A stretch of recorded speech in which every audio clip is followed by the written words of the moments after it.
So I suppose we should talk about it. The thing that happened yesterday.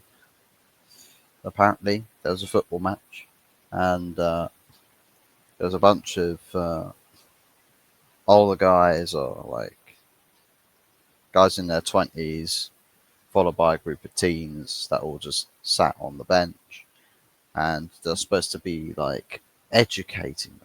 How does a Manchester United team really play? And I think it's fair to say that they gave a very good account of what not to do um, on the pitch. So at least our youth guys, our academy guys, have learned the ways of Manchester United. And Taunt in the background, I don't know what it is with StreamYard, right? But Cinderella Taunt in the background there, whoever is in the background makes my camera lag like shit. It's mental, absolutely crazy, which it sucks because sometimes I would like to have an interactive background, and yeah, StreamYard just are not interested in fixing it. So yeah, state of Manchester United Football Club. It is long. It is long, but if there's one word that I shall affiliate to Manchester United right now, I suppose it's got to be unsustainable, completely unsustainable. And you could also put another word with that and just call it sinking. I think the spiral of the club is well and truly underway, um, and there is no stopping it. I think we are going to, if not this season, next season, very much be in the relegation zone. um, and fighting relegation. I don't see a bounce back. I really don't. I don't think next season is going to be any better, and I don't think it's going to be the same as this season. I think it's going to be worse. I genuinely do. And I'm seeing transfer stories linking us to £50 million centre back moves for the Bournemouth centre back, and I'm thinking to myself, well, in any other year, perhaps we could talk about this, but to be honest, I don't think there is uh, a reasonable scenario where this becomes a conversation for a Manchester United fan. We can't talk about transfers. We can't talk about incomings. We genuinely can't. We can't talk about signing any players because they're religiously you know putting forth this notion of sell to buy, of FFP, PSR, and all of these crazy things. But doing business in the summer would indicate that the story of FFP and PSR was more or less a fallacy, right? That um, there wasn't really the extent of troubles on the transfer front, on the market front, that they were reporting initially. So they've got to essentially go balls to the wall with this. They've got to go balls to the wall. They've got to really back this idea that there is no money to play around with. And I think the worst case scenario would be that Man United do enact a sell to buy aspect, but them saying, well, I suppose if we promote several players from the academy and go with that squad next season, and we'll just miss out a summer transfer window and not spend anything, then it will really well and truly balance the books for good. And maybe you could say, well, it'll do something for good, but it'd be more like shutting the doors for good. Because let's be real, just spending absolutely nothing in a pivotal summer transfer window, and every summer transfer window has to be absolutely astronomical, but there is absolutely no way that's going to happen. We're not going to see transfers. We're not going to see anybody significant come in the summer. We are effectively a lost cause, and we are drifting. There is no direction. There is no mission statement. There is nothing for Manchester United. No matter what PR pledge that Ineos make, with the press releases, with journalists talking, spewing nonsense. I mean, we're already in a disastrous position in the table, and essentially what Man United would technically need are owners that want to spend big and to do absolutely anything to keep Manchester United surviving, and put money into this club at such a degree that PSR will go away, FFP will loosen its restraints on on Manchester United, and ultimately the club gets to a position where it can compete, it can spend. And sell to buy is just a story. It was just an idea. It never gained any traction. Never made any groundwork. No progress on it. We kept spending and competing, and getting the side cups, FA Cups, Carabao Cups. We're in Europa League, win that. Get into Champions League, make a good account of ourselves, and then really sort of slowly turn things into a title-winning team. We could have had that with Qatar, but that's gone now. That's gone. There's talk about a Qatari element going in with buying Spurs, but I don't know if Joe Lewis wants to necessarily sell Tottenham just yet. He might say, "Well, I'll sell for the right price," except the right price isn't necessarily right for the buyer, um, only right for the seller.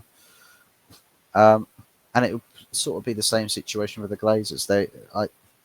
And people think that because the Glazers had won and Ineos are here, they're going to do all sorts of things, and the Glazers going to be able to take dividends galore. And I think there is a very big hornet's nest that I think is in between where Ineos and the Glazers are right now versus where they want to be, right? Where they want to go.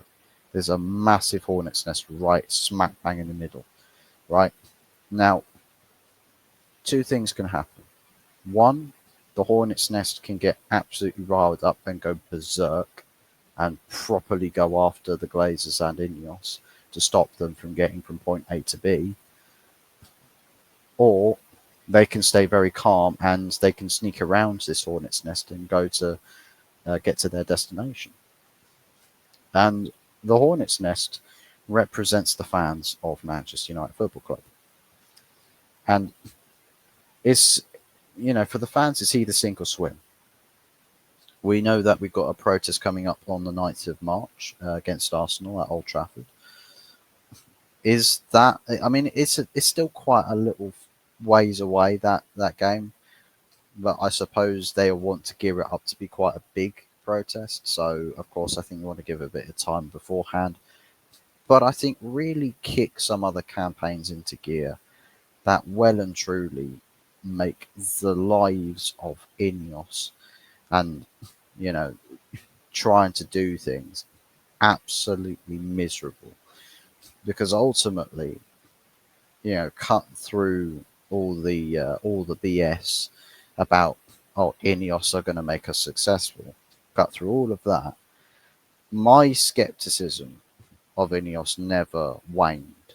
Never waned. I said what could be, and if we follow the path of what could have been, we can go to great places.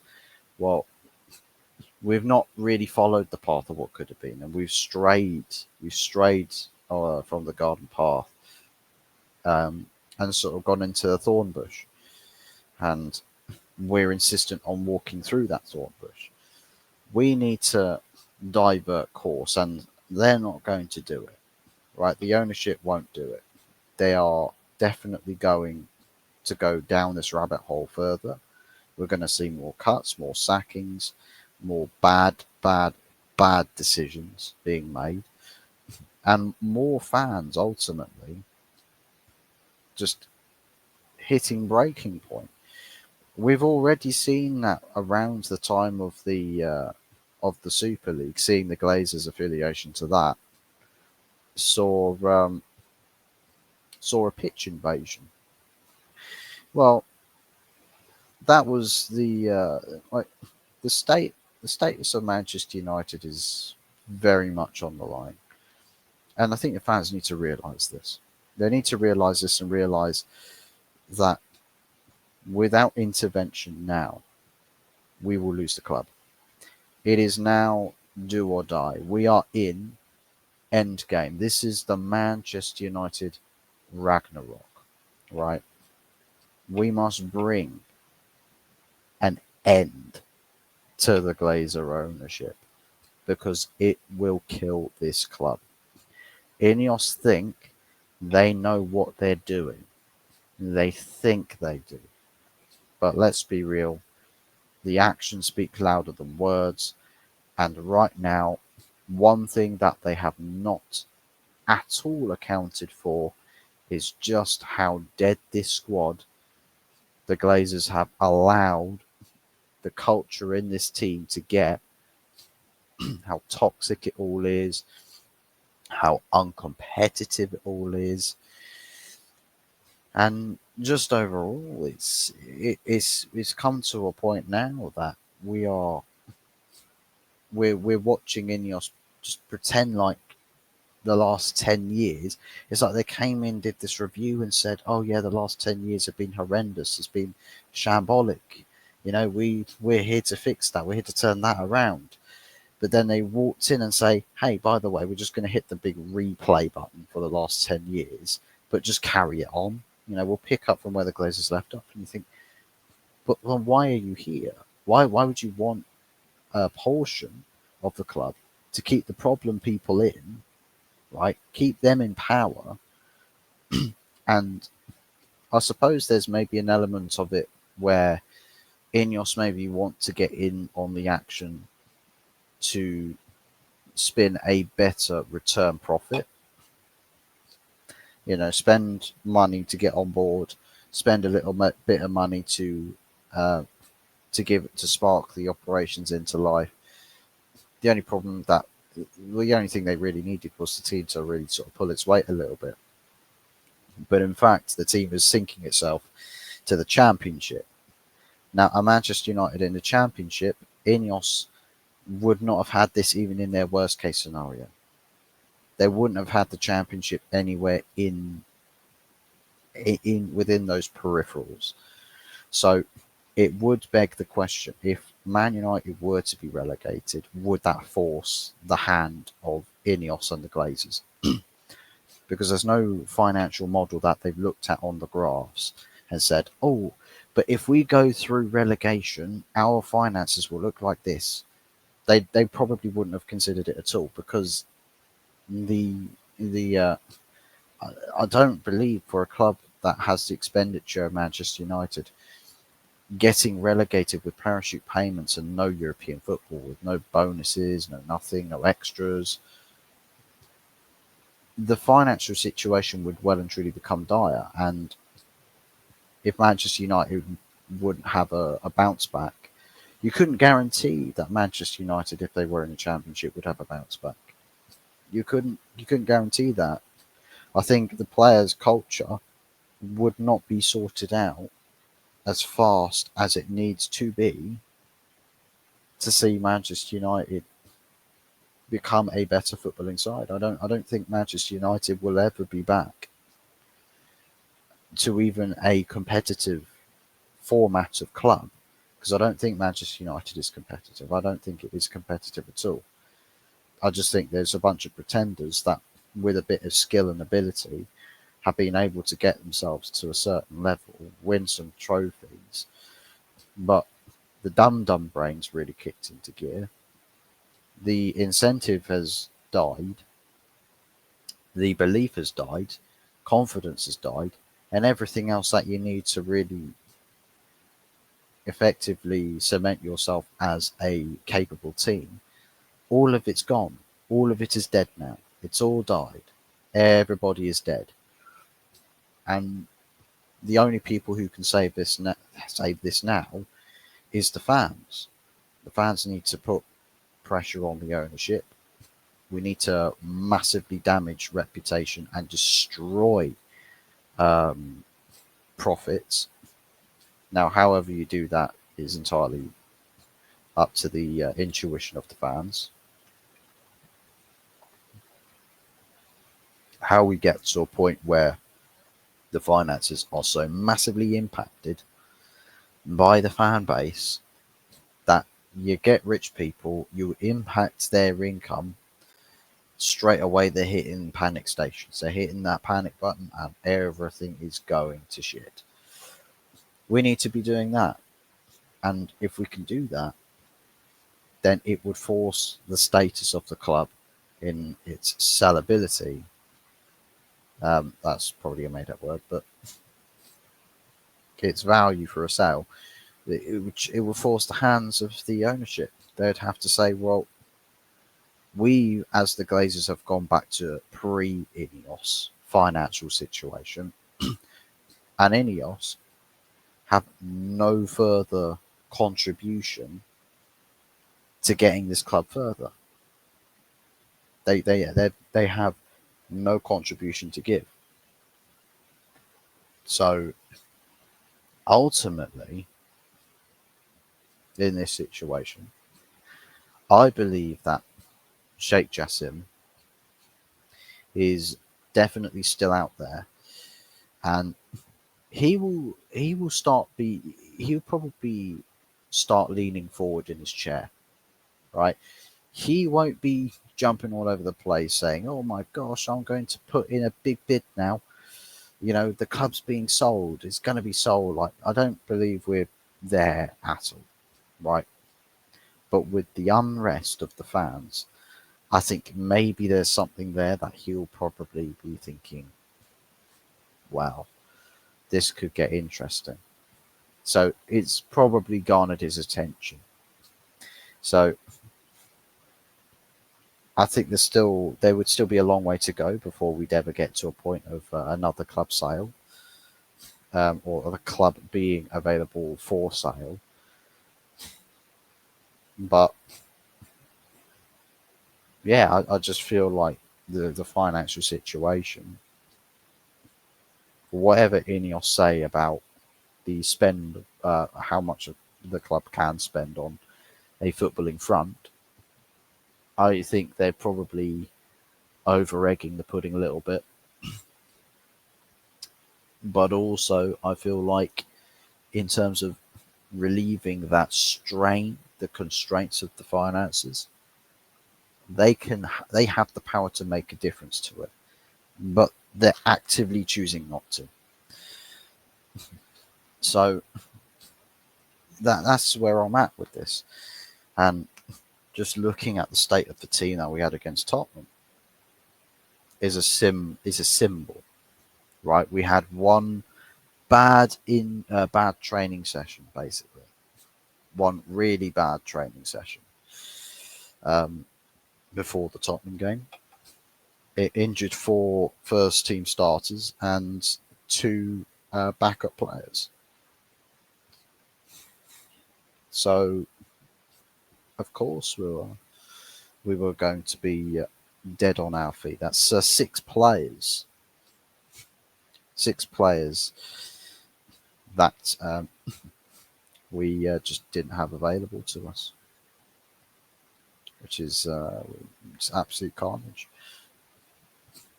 I think in terms of the performance, there's not really anything to say about it. It's pretty much rinse and repeat.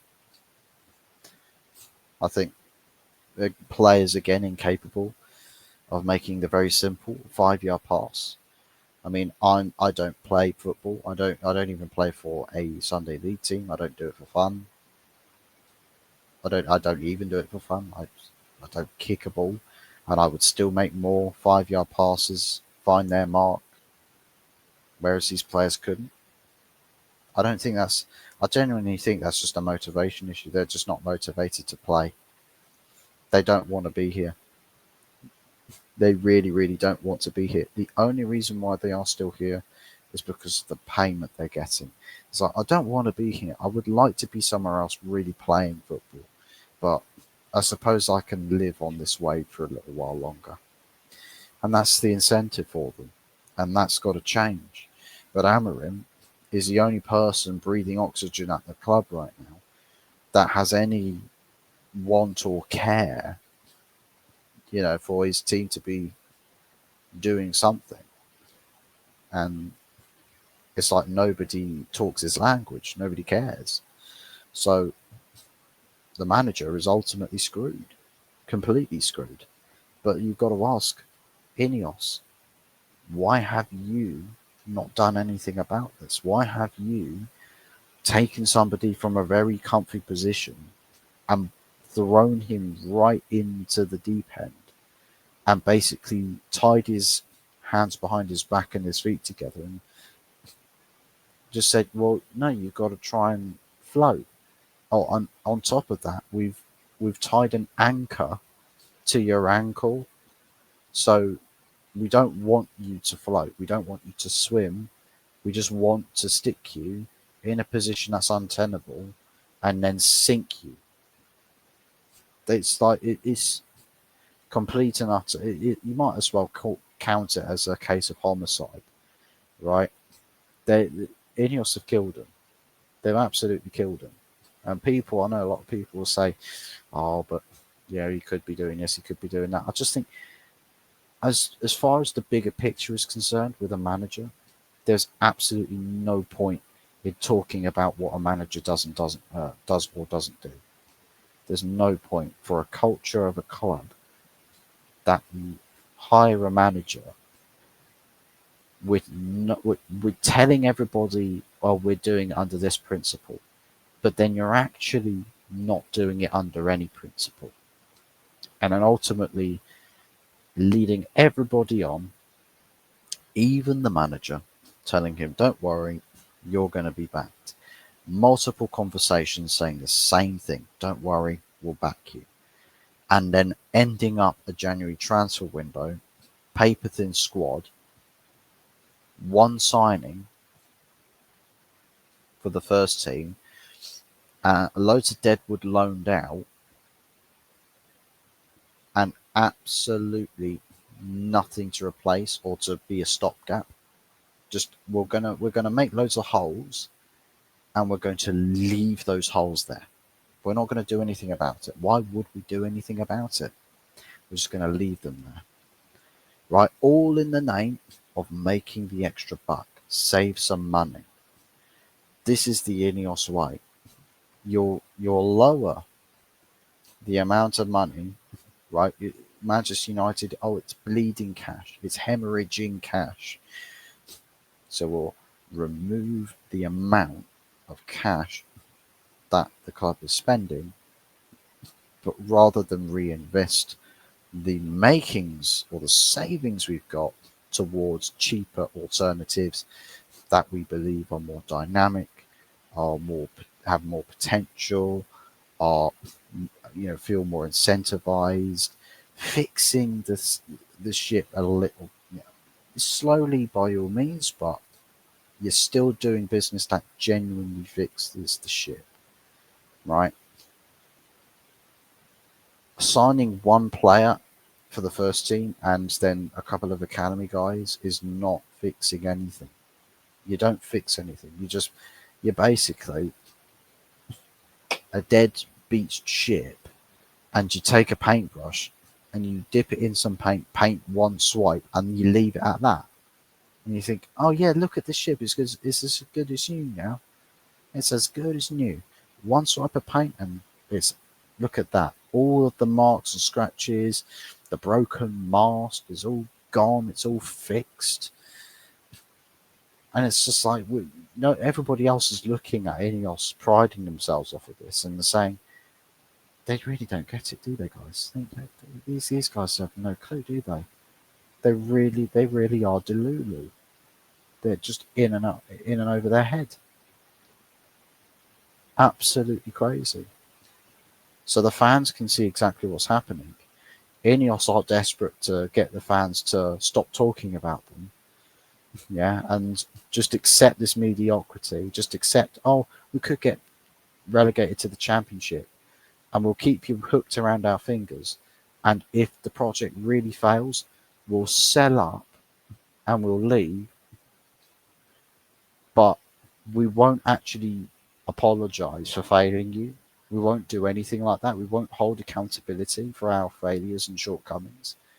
You know, we came in to put the Manchester back into Manchester United.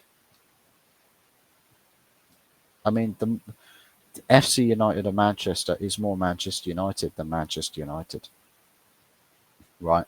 Because that's a football club that's made by ex Manchester United fans.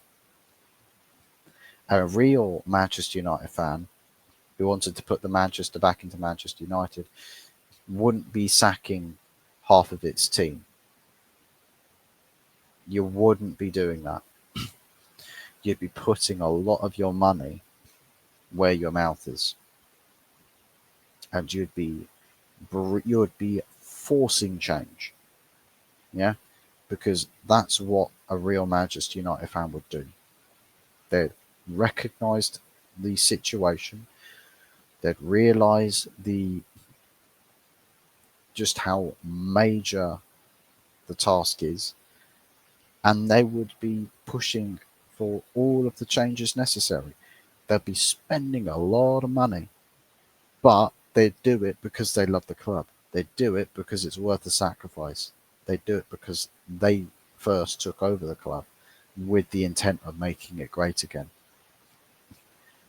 You don't see somebody claiming to be a lifelong Manchester United fan try and buy every other competitor in the book before Manchester United, yeah, but then agree to a partial ownership with somebody who has leached money out of the club. You just wouldn't do it. You'd never agree to it. And without Sergeant Ratcliffe there, we would be Qatari owned. We would. We would if nobody offered the stupid percentages of ownership. The Glazers would have been gone. They would have taken the bid and ran with it. But they are still here because Sergeant Ratcliffe gave them time to look at their options. And then he said, I can't match up to the Qatari bid. I can't. But I will give you a way to stay at the club. Straight away, the second those words came out of Sir Jim's mouth, Joel and Avram closed the phone lines to the Qataris. They were not interested after that because Sergeant Ratcliffe gave them a way to stay. And that was what it was all about. Can somebody make us stay? No? Okay, we'll just sell to the highest bidder. Is somebody going to let us stay? Yes. We're going with that. We don't care how bad the offer is. We're going with that. We'll take the payment. We'll get them on board. We'll get PR to talk about how great this group is and how the disastrous Glazers will be losing their power and their influence on the club, and everyone will be jumping for joy. Yay! No more Glazers! No more Glazers! And everyone's going to be singing and dancing, and the Glazers will be sat there like they actually bought those stories. Oh my God, they actually did that. They actually believed it. Meanwhile, behind the scenes, nothing changed. Nothing. Absolutely nothing. There is just it's like, for example, the White House, if the background presidency never changed, right? You go from candidate A or President A to President B, right? But the presidency doesn't necessarily change, but the guy or the woman, whoever who does the White House press secretary, the White House press secretary, the face, the communicator changes. That's what this is with Manchester United right now. You've gone from absolute complete radio silence from the Glazers to now Sergeant Ratcliffe occasionally talking about the club. just a new spokesperson. That is literally it. The operations, they're slimming it down by having the balls to sack people, because the Glazers, being as spineless as they are, they wouldn't have sacked half of the team. They wouldn't have sacked half of the team. They needed somebody who would stop the outgoings as high the outgoings are going, um, and to increase the incomings, to find a way to balance the books, because they need to find a way to be able to take dividends and have not have taking dividends impact the financial state of the club. That's what this is all about. They want to take more money, but they can't take more money because their financial advisors told them, by the way, this club, if you keep doing that, you will have to, like, you will be faced with all, mother of God, you will be faced with all of these financial problems, and all of them loan sharks will be coming straight for you. You can't survive that, Glazer family. You can't survive that. So you need to sort things out, and that's why this club faced the sale, because they knew, we've ran out of road, we can't go any further. Well, guess what? Ineos came into town. The Qataris were going to say, look, get out. We will take over. No, Ineos came in, bitch slapped Sheikh Jassim and the Qatari bid, and said, you know what? Fuck that. We're going to continue laying more road for you to run. And the Glazers were like, oh, yay, happy days. So Ineos are doing the work to ease the Glazers situation, because the Glazers are just incapable. The Glazers, literally, irresponsible spending, they buried themselves. They needed somebody to fix the situation so they can continue, so that the Glazers can continue the shambolic spending habits. This is what this is all about. This is why I firmly believe, without fan intervention and a full-scale war against this ownership, we are not going to see Manchester United be rescued. Without this war, Manchester United will die, the club will shut its doors, and Manchester United will just become a historic relic. Did you know there was a club that used to be called Manchester United? It dissolved in the 2000s. It dissolved because of the ownership of the Glazers, and they had Ineos in a position of power to help them figure out, to stop their slow and inevitable death as ownership of Manchester United. It's like, it's almost a fucking novel. You're watching this historic novel being written at the moment, and we're sat here wondering, what are we really just going to sit by and do nothing? And I think the fans need to really stand up and say, this is unacceptable. We're going to fight you now. We'll what Winston Churchill says, we'll fight them on the hills, or we'll fight them on the beaches. We'll fight them fucking everywhere.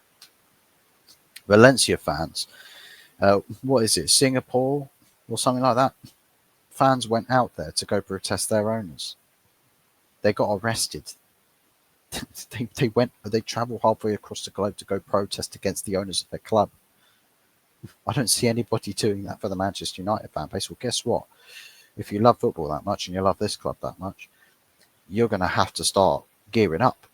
Get ready to go to war. Arm yourself. Get that uniform on. Be a soldier, a freedom fighter for Manchester United, because this club will not, under any circumstances, make a comeback with its current ownership. Do everything necessary in the book to force their hand to put the club up for sale again. I mean, it's not like Sergeant Ratcliffe can say, no, you can't sell the club. It's not like he can say that, because he's still technically, as far as a collective ownership, he gets first right. He gets first refusals, right? But if the majority of ownership, of the ownership or joint ownership, says we fancy selling, Sergeant Ratcliffe can't do anything about that. he can't. He would get overruled. So time is ticking, guys. Time is ticking, and we do need to work fast. Need to work fast, work, be direct, really push to make the change, to make a difference. So yeah, that's where my head is at with the situation with the state of Manchester United. Let me know what your feelings are about the situation at the club. You know, and yeah, this is pretty much a call to arms. It's time to gear up, get ready to fight. But let me know what you guys think in the comment section down below. Smash a like on the video and subscribe. And yeah, we'll be covering the situation of Manchester United as it happens. But anyways, thanks for watching, guys. Take care, and yeah, we'll speak to you again soon.